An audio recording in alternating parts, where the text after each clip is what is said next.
Ya ves que AMLO dice que el problema de México es la corrupción. Yo no creo que eso sea el problema de México. Yo creo que el problema de México parte de que tenemos clases altas de muy baja calidad y que de hecho... ¿Como calidad intelectual, moral, ética? De una calidad intelectual bajísima. Y aunque tienen acceso a la mejor educación, a los mejores viajes y demás, pues no es que precisamente estén muy iluminados. Están al frente de todo y eso como que detiene todas las cosas, pero precisamente las detiene porque hay un problema gigantesco. El 95% de México no habla inglés. O sea, solo hay un 5% que habla inglés. Pero básicamente hay como todo un grupo de personas que creen que la innovación está en Wired Magazine y lo que se está viendo en Adweek, New York, y toda una serie de cosas que es así como, oye, disculpa, ¿tú dónde vives? Y la gente vive en un imaginario raro donde la Condesa colinda al norte con Nueva York, al este con Londres, al oeste con Los Ángeles y al sur con el infierno. Ni que fuera Monterrey. Sí, pero entonces el problema principal que parte de todo esto es que hay una psicosis de que somos norteamericanos. Sí somos norteamericanos, pero no somos gringos. Y cuando uno entiende eso, habría que poder despegar qué es lo que les funciona a ellos, que jamás va a funcionar aquí. Y entonces el punto de lo que estoy diciendo es que toda la gente que está como en innovación quiere hacer innovación a la gringa en México. Claro. Y eso jamás va a funcionar porque el primer momento en el que el coche inteligente de Tesla, que se maneje solo y que tenga inteligencia propia para saber cómo ir por los caminos de San Francisco, lo suelten en el segundo piso del periférico para poder tomar una salida con 50 ladies, o sea, la lady, ya ves que dicen, ¿no? Sí. Lady periférico, lady todos estos, metiéndosele, al coche le da un ataque de nervios y se avienta al segundo piso. Peor. Y donde llueva, no lo va a entender porque no está hecho para esta realidad. Exacto. Y entonces cuando uno entiende eso, resulta que hay 130 millones de mexicanos y ahí habría que pensar en la singularidad que está en el año 2040. Pero ¿cómo es la singularidad en San Martín Texmelucan, en Colipa, en Nautla, en cada pueblito, ranchería y en todas las ciudades de México? No va a ser a la San Francisco y Nueva York. Entonces a la gente de verdad le hace mucho daño su suscripción a Wired y a la gente le hace muchísimo daño creer que está allá. Criterio. No, es que están pensando que aplica en una sociedad como la norteamericana cuando la sociedad mexicana no se parece en nada. Y esto es algo que ha salido una y otra vez en estos mismos podcasts que si tú, depende cómo lo quieras ver, hay una clase alta mexicana que esto es menos de 1 millón de personas que gana más de $1 millón al mes. Entonces el ingreso es increíblemente alto y yo siempre digo en las conferencias, nadie de ustedes es de clase alta mexicana. Y por supuesto, pues se sacan de onda, son universidades privadas, me ven así como, ay, ¿por qué dice eso? Porque la clase alta mexicana se caracteriza por un solo rasgo. No vive en México. Viene de vez en cuando a ver si el país sigue vivo, no estudia en México, no vive aquí y nada más viene de visita. Entonces es una clase alta que está en Europa y en Estados Unidos y que efectivamente es europea y norteamericana. Luego viene una clase media alta, que son 5 millones de personas. Empiezan en 90 mil pesos. Ahí sí es la que continuamente está viajando a Estados Unidos y que ahí pasan cosas muy raras. Target en Estados Unidos es de medio pelillo, pero para la clase media alta mexicana, Target es así el Olimpo de sus sueños. Y es así de, mamá, ¿por qué vas tanto a Target en Estados Unidos? ¿Por qué solo vas al Walgreens, mamá? Ay, Pepe, porque ya ves, la aspirina mexicana no me hace. Ah, sí. Y tu papá siempre que quiere me duele la cabeza. Entonces yo necesito aspirina americana, ¿eh? Entonces ahí va la señora para su aspirina americana y hasta el detergente se lo traen de allá. Y eso hace que tengan un pensamiento que sí cree que vive allá. Muchas veces tienen casa y lo que sea, ¿no? Digo, no hay ningún problema, etcétera. En Monterrey pasa mucho porque se pasan a comprar para allá, ¿no? Bueno. Tijuana ni se diga. Tijuana, San Diego. Una clase media mexicana que resulta que son 24 millones de personas. Y esta clase media... 1 millón, 5 millones. 4,500 y 24 millones, ¿sabes? Ahora, estos 24 millones de clase media tiene un problema gigantesco, es de ingreso muy bajo. Esto de que dicen que México está en la trampa del ingreso medio, hijo, pues quién sabe cómo será eso, porque resulta que estamos en promedio de salarios como de 16,000 todo el país, pero esto es muy mentiroso porque le están echando clase alta y clase media alta a todo. Lo combinas. Entonces resulta que no es cierto. O sea, en la práctica 4 de cada 100 está en clase media. 4 de cada 100 es súper chiquito, ¿sabes? Y la clase media, ante todas sus carencias, pues tiene que inventarse imaginarios y muchas veces lo que no tienen dinero lo tienen en ideario. Entonces sí se cree que está viviendo la realidad imaginación. norteamericana, pues porque ve Instagram en inglés y ve TikTok en inglés, pero pues esto básicamente es psicosis, porque estás viendo lo que se consume allá en inglés, pero lo estás teniendo a sueldo mexicano y pues nunca lo vas a lograr, Sí, claro. mijo. O sea, eso no se va a poder hacer. Y hay un factor fundamental, yo toda mi vida fui clase media, después ya no. Es que ya no quiero ser clase media, que la clase media es una pregunta bien fácil. ¿Debes? Si debes, eres clase media.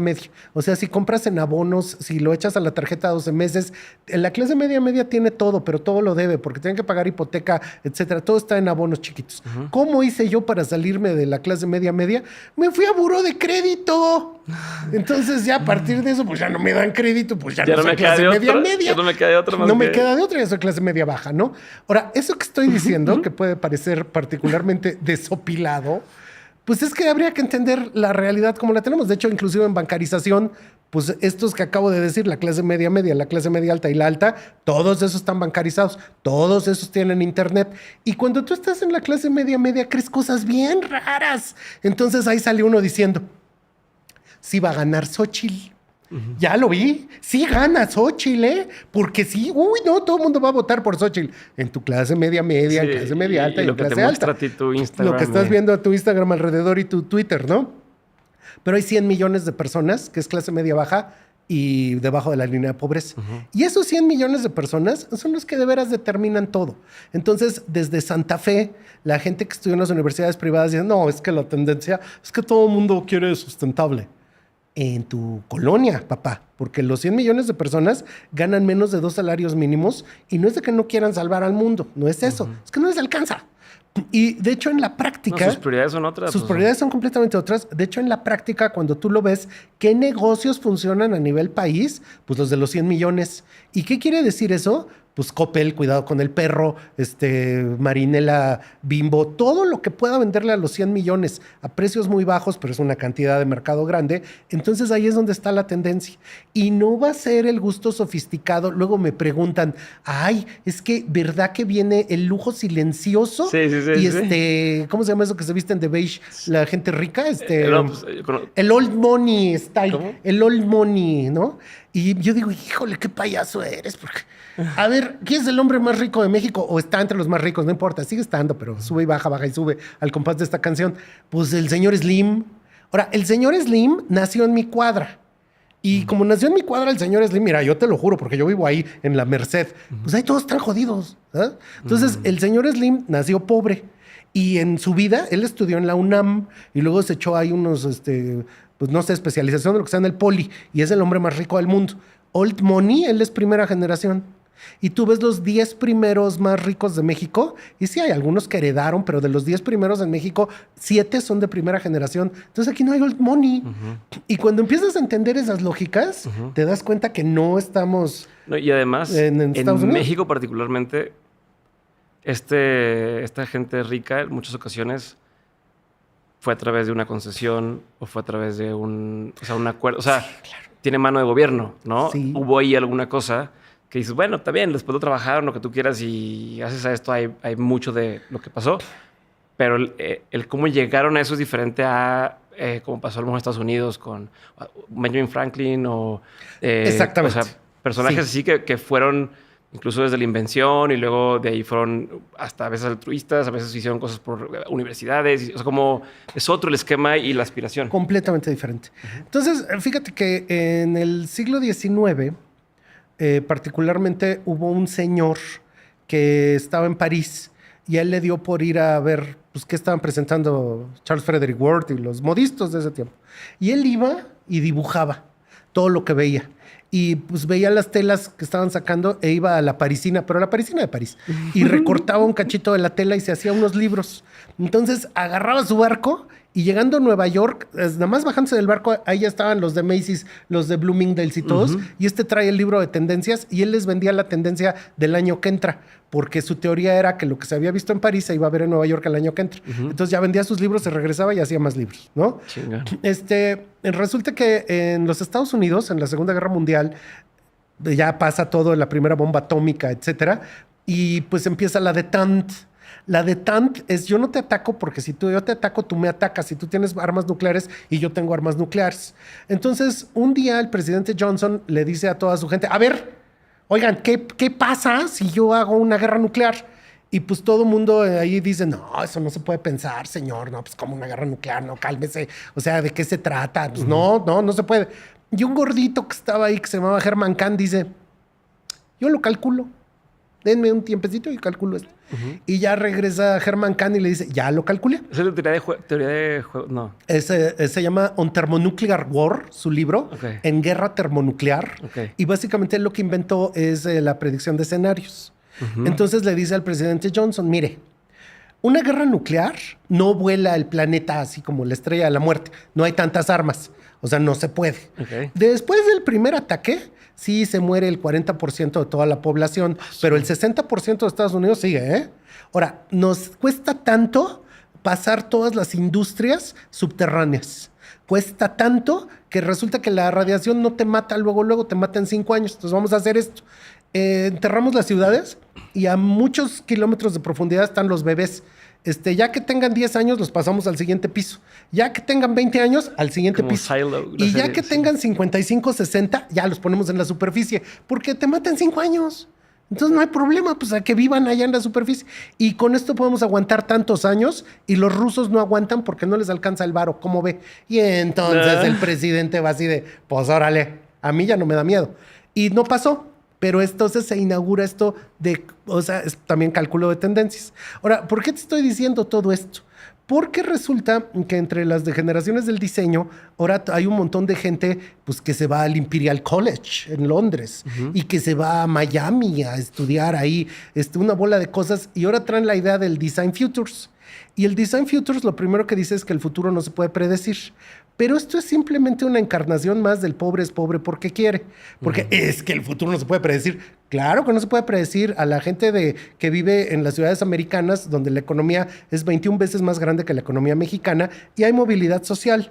Ahora bien, en México es uno de los países que tiene menos movilidad social, lo cual quiere decir que el que nace pobre se muere pobre y el que nace rico, aunque pase por 3 divorcios y 2 oceánicas, se sigue muriendo rico. Porque no importa. De hecho, va a Oceánica y conoce a otra gente para hacer otro negocio. Se hacen compas y hacen negocios. Más dinero. No hay manera de perder, ¿sabes? Entonces, en eso, si le resulta que México es un país que no tiene movilidad social, que la economía no se mueve y que realmente no hay esta posibilidad de que el futuro esté indeterminado. Eso de que el futuro esté indeterminado básicamente es casi que frase de la Constitución gringa. O sea, the pursuit of happiness y el sueño americano. No puede pasar aquí. Entonces, ¿cómo va a ser el resto del siglo mexicano? ¿Va a haber una gran movilidad social? No. Vamos a sacar a millones y millones, a esos 100 millones que tenemos en clase media baja y en clase baja los vamos a sacar, no se va a poder porque no hay la estructura, o sea, sí se puede predecir. Y en esto que ellos dicen que el futuro no se puede predecir porque el pobre es pobre porque quiere, básicamente es como buenahondismo mezclado con una idea de que estamos en el primer mundo cuando no lo estamos. Y resulta que en estas sociedades hay muchas cosas que son perfectamente predecibles porque lo que está pasando ahorita ya pasó antes y pasó todavía antes. Entonces, una de las cosas que a mí me llama la atención es que cuando tú ves el puente de Brooklyn o los gigantescos puentes que salen de Nueva York, esos se hicieron en la era de vapor. Sí. Y resulta que cuando se estaban construyendo esos puentes, aquellos ya estaban en revolución industrial y aquí en México apenas, o sea, ¿qué gran obra hay del mismo año que el puente de Brooklyn en México? Ah, pues la de ese lunar que tiene cielito lindo junto a tu boca. Porque aquí nosotros siempre nos perdemos en el bembé, en la fiesta y en el pleito liberales conservadores. Ahí seguimos. Y entonces no se hacen grandes obras, no se está construyendo, porque eso es parte de la idiosincrasia local. Porque lleva tiempo, y el tiempo que lleva no es el suficiente para que se lo adjudique un político. Lleva impulso, sí, y no se lo puede adjudicar un político, entonces no va a haber esas obras. Entonces no lo voy a hacer, para que hago eso que se va a tardar 10 años en construir o lo que sea, si yo no me va a tocar a mí el aplauso. Y a mí particularmente una cosa que me parece muy interesante es que haz de cuenta que yo a todos los muchachos que trabajan en Trendo tienen el seguro de gastos médicos mayores, que es muy barato porque son muy jóvenes. Y en cambio mi seguro de gastos médicos mayores es increíblemente caro porque es seguro que ya estoy en edad de usarlo, ¿no? Y esa es una forma de predicción del futuro. O sea, resulta que las compañías aseguradoras saben que alguien que tiene 21 no le va a pasar nada. Sí. O sea, asegúralo por los millones que quieras, dame poquito dinero, porque lo más seguro es que no le pase nada. Y en cambio a la gente vieja sí le va a pasar. Sí, es más probable, entonces, es más constante. Ahí de actuario, de notario, de acta, matemática, lo que tú quieras, entonces resulta que se puede predecir. Y esa idea de poder predecir en los futuros, entonces resulta que ellos dicen que no se puede y entonces se vuelve plenamente especulativo en una Poliana. Poliana es este personaje que existe en Estados Unidos, que es alguien que es súper optimista. Y esta gente se vuelve súper optimista contando unas historias increíbles. Es que en el futuro la educación, bueno, la inteligencia artificial va a estar, va a revolucionar la educación. Oye, disculpa, y el sindicato de maestros y el Bester Gordillo y la CNT. Que no hay computadoras. Y no hay computadoras. Y la realidad educativa en México. ¿De verdad estás hablando de cómo es el futuro de la educación? No estás entendiendo nada. Porque tendrías que ver de verdad cómo está ahorita el libro de la SEP, cómo quitaron el libro de matemáticas y extrapólalo 20 años y a ver si tenemos educación tecnológica para el nearshoring de dentro de 20 años. No va a pasar. Aunque tú digas que en el futuro no se puede predecir y hay probable, plausible, perfectible, preferente y todas esas payasadas, no es cierto. Entonces, una parte fundamental de esto es ver realmente cómo se comporta el mercado. Es un poco hoy como decir, para poderlo extrapolar. Desde RH, que vamos a cambiar la empresa y no sé qué, pero pues el director sigue sin decidir que sí quiere hacer lo que tú estás diciendo, ¿no? Entonces no va a cambiar. Yo podré estudiar y decir, ok, en mi imaginario México se va a ver así, tal, pero ¿quién va a ejecutar que eso realmente pase para que se den las condiciones de tal? ¿Sí? Sigues aprendiendo. No va a pasar. Y ahí, pues, curiosamente, Calderón, así como que en los últimos 3 meses de su gobierno, hizo un estudio que se llama México 2030. Ahorita ya nada más faltan 5 años para México 2030. Y ahí dice que en el 2030 todos los mexicanos, sean chiquitos o sean grandotes, van a ganar 50,000 pesos al mes. Faltan 4 años, ¿a poco va a pasar? No. Pues claro que no va a pasar, ¿no? Y el presidente Peña Nieto, cuando entró, la iniciativa privada le entregó un estudio que se llama México 2042. ¿Sí? Y básicamente le dijeron, mire, señor Peña Nieto, si usted toma este camino, México riquísimo, ¿eh? Si usted toma como el que va, México chafón. Pero si usted toma México se hunde. Y siempre todas las decisiones que se han tomado desde entonces para ahorita es el de en medio o el de abajo. Nunca fueron las recomendaciones del de arriba. Entonces, ¿cuál preferible, cuál posible, cuál plausible? Una Poliana que está pronosticando que todo va a salir bien está profundamente equivocada. De hecho, tampoco es de que pronostiquemos la distopia total, pero básicamente yo siento que hasta como de test de inteligencia, de esa gente que lee los Atomic Habits, hay 2 palabras que demuestran una inteligencia muy baja, que es posverdad y policrisis. Porque dice que ahora dicen que la policrisis... A ver, disculpa. A mí no me ha tocado escuchar eso. No, todo el mundo de innovación dice esas payasadas. A ver, disculpe, policrisis... A ver, ¿a qué se refiere? A toda una serie de vertientes en las cuales la crisis ecológica, la crisis económica, la crisis ambiental están confluyendo en un escenario de crisis. ¿Y tú cómo crees que era 1933 cuando ya se veía que venía la Segunda Guerra Mundial? ¿Y tú cómo crees que se veía 1914? ¿Y tú cómo crees que se veía 1966 con la Guerra de Vietnam? ¿Y tú cómo crees que se veían las crisis internas del PRI durante todo el siglo XX? ¿Y tú cómo crees que en una crisis es muchas cosas al mismo, es que ni aguantan nada. Oye, que la policrisis. Siempre hay policrisis. O sea, yo mismo tengo, gracias a Trendo, yo tengo dinero para vivir el resto de mi vida, siempre y cuando me muera en los siguientes 10 días. ¿Sabes? Entonces, en el momento que yo deje de trabajar, pues ya está la policrisis. O sea, yo no puedo descansar nunca. Hay que trabajar, no hay que descansar. Pum, pum. Entonces, resulta que en el momento en que yo bajara la guardia, se desata los demonios. Y eso de la posverdad, pues yo trabajaba en el Centro de la Imagen y en los años 90 ya tuvimos exposiciones donde Stalin borraba fotos a los que le caían gordos, pues los borraban de la foto, porque ya los habían desaparecido y pues ya no existían. ¿Dónde está la foto? ¿No? Y resulta que todo eso... Ahorita con inteligencia artificial y pero todo la foto siempre mintió. Toda la fotografía es básicamente el arte de la mentira disfrazado del arte de la verdad. Entonces eso de decir que ahorita, porque se puede manipular la imagen digitalmente de posverdad, pues no. O sea, no es la posverdad, es el posno. Porque resulta que eso siempre fue, pero la gente es tan inocente es cierto, que pues creyó que le decían la verdad. Una foto con un carro y que piensen que es mío y es un carro que viene en la calle y no tuve que tener inteligencia artificial. Sí, claro, desde el punto de El vista... saludo a los presidentes como que son amigos y puro pedo. ¿Hasta cómo te lo cuento?